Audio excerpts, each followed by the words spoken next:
Bienvenue, ça faisait longtemps que j'avais pas posté une vidéo YouTube tuto. J'espère que ça va vous plaire. On va peindre des élébores avec leurs tiges et leurs bourgeons. Donc c'était le thème de mes ateliers du mois de janvier et j'aimerais vous le proposer en vidéo. Voilà, comme ça vous pouvez l'avoir à disposition, la reprendre quand vous voulez, à votre rythme. Elle reste sur YouTube. Donc on va partir un petit peu, moi je vais partir sur ces couleurs là, après vous, bien évidemment, vous pouvez choisir les couleurs qui vous correspondent et que vous aimez le mieux, et surtout que vous avez à disposition. Donc c'est pas mal de partir dans ces cas-là sur un petit croquis, et pour ça moi j'ai toujours un carnet à côté de moi où je teste les couleurs, je teste les croquis, les manières de faire, ce que ça donne, puisque ça me donne un visuel avant de démarrer. Et on va essayer de peindre cet élébore sur un carnet parce que c'est le sujet du moment, le sujet que j'adore, qui me passionne, que j'ai toujours aimé depuis mes débuts à l'aquarelle, mais vraiment en ce moment je fais pratiquement que ça. Et vous voyez, j'ai déjà rempli tout ça de mon dernier carnet que m'a envoyé My Rockway. Un carnet qui a été fait et conçu en collaboration entre My Rockway et l'atelier Relure, Gaëlle. Donc je mets toujours des petites pinces là sur les côtés pour maintenir ensemble quelques pages, quelques feuillets et pouvoir avoir un carnet plus plat.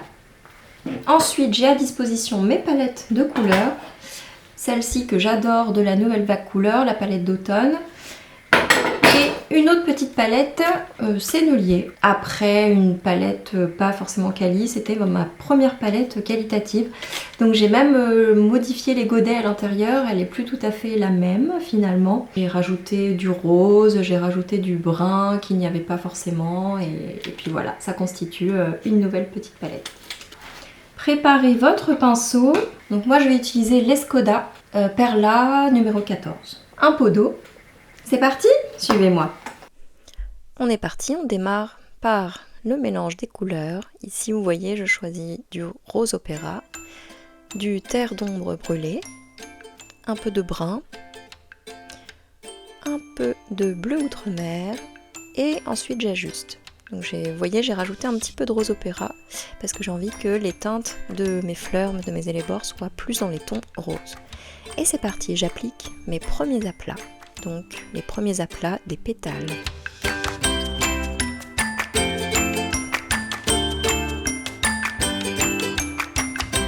J'ajoute un peu d'eau pour apporter un petit peu d'éclaircissement, de transparence sur certains côtés de la fleur et je laisse une réserve de blanc au centre, au cœur de la fleur pour pouvoir à la fin ajouter une autre couleur.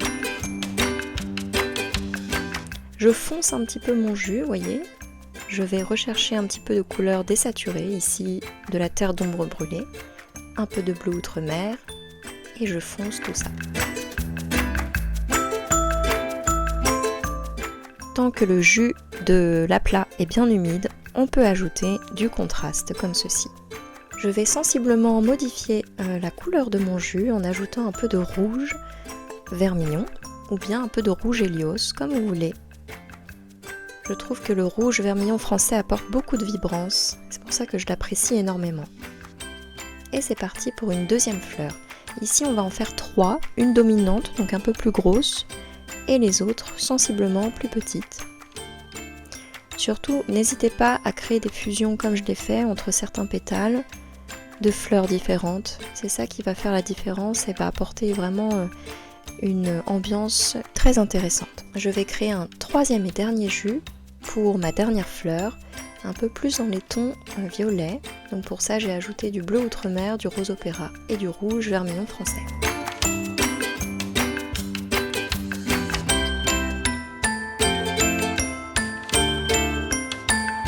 Voilà, donc la dernière est vraiment beaucoup plus contrastée, beaucoup plus sombre, vous voyez.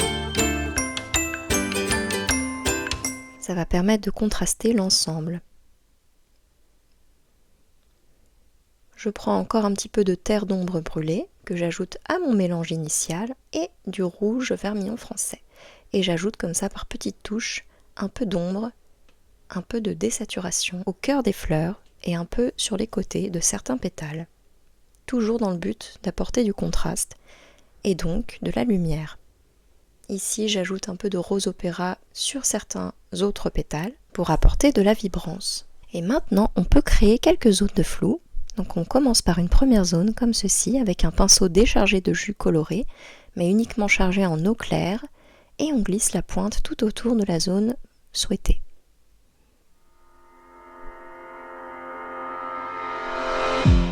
Je ferme ma zone. Cette technique est bien expliquée dans mon cours en ligne.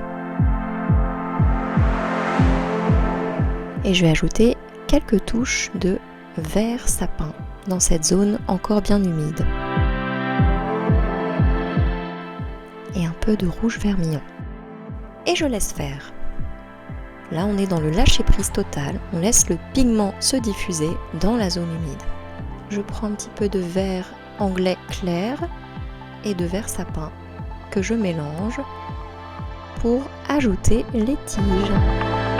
Ce sont les tiges, la variation de l'orientation des tiges, de leur taille, de leur hauteur, de leur épaisseur, qui va vraiment donner du mouvement à l'ensemble.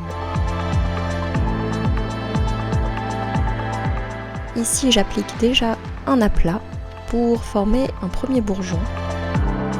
Vous voyez, je commence en général par un aplat avec un jus très transparent et ensuite j'ajoute un petit peu de couleur plus pigmentée sur un bord.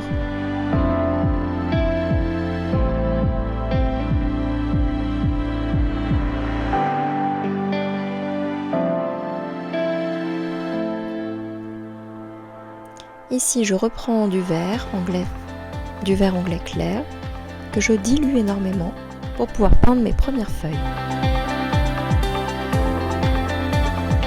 Pareil, varier l'orientation, la taille et les formes, tout ça dans le but d'apporter de l'équilibre et une harmonie.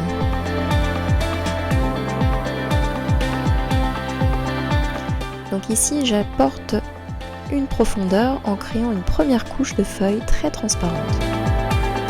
Le but, c'est qu'ensuite on vienne ajouter une autre couche de feuilles beaucoup plus pigmentée.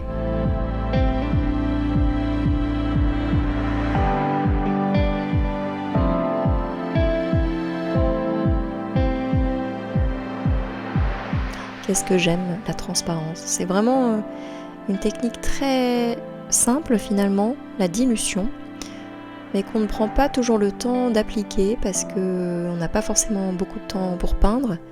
Mais cette première couche très diluée pour moi est vraiment fondamentale. Et même moi, je ne le réalise pas toujours dans mes créations. Mais quand je le fais, vraiment j'adore. Je viens ajouter une autre zone de flou. Et à l'intérieur de cette zone humide, apporter quelques touches de vert anglais clair et de vert sapin. Il est très très beau ce vert anglais clair. Je ne l'utilise pas assez, mais je suis bien contente d'avoir réouvert cette petite palette de mes débuts qui a bien changé puisque j'ai modifié certaines couleurs. Donc est-ce qu'elle est tout à fait la même? Pas forcément. J'en crée une troisième zone de flou. Donc vous voyez, il y a aussi un certain équilibre à apporter dans vos zones de flou. Une première a été ajoutée sur la partie centrale gauche, une autre sur la partie basse droite, et la troisième, toujours dans le côté nombre impair qui vient apporter de l'harmonie, la troisième a été ajoutée sur le haut.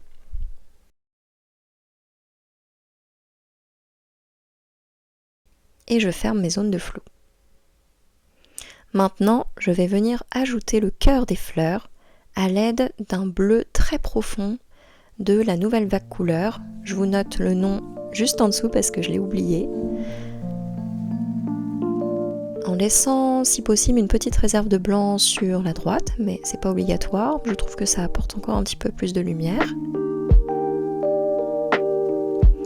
Voilà, le but c'est surtout que les fleurs soient bien sèches, mais s'il en reste un petit peu d'humide, c'est pas très grave, on peut toujours ajuster. Maintenant, je vais venir ajouter une deuxième couche de feuilles, maintenant que les précédentes sont bien sèches. Donc j'ajoute les tiges à partir d'un mélange de vert bien sombre, bien pigmenté. Et de la même façon, en variant l'orientation et la taille des feuilles, je viens en peindre à plusieurs endroits. N'hésitez pas à peindre quelques feuilles bleutées. C'est vrai qu'en mettant derrière le modèle, j'ai oublié de le faire moi-même, comme quoi ça arrive. Une fois la première couche de feuilles sèches, n'hésitez pas à peindre par-dessus avec des feuilles bien pigmentées. Ça n'apportera que plus de profondeur encore. Vous voyez que le geste est important aussi quand on peint les feuilles, si vous voulez les peindre en tout cas en un ou deux coups de pinceau. Il y a du mouvement de poignet, il y a une variation du degré du pinceau, plus ou moins couché. J'aime bien aussi ajouter quelques touches de rouge, de couleur de la palette des fleurs à la base de certaines feuilles. Je trouve que ça apporte beaucoup de volume et un enrichissement des teintes. Et voilà, vous avez vu que j'ai varié sensiblement les teintes de mes feuilles, pour les dernières en tout cas, dans lesquelles j'ai ajouté un petit peu plus de vert anglais clair.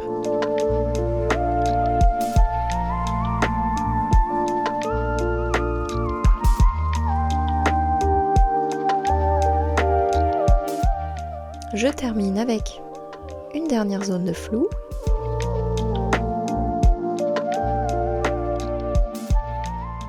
Dans laquelle j'ajoute une touche de rose opéra.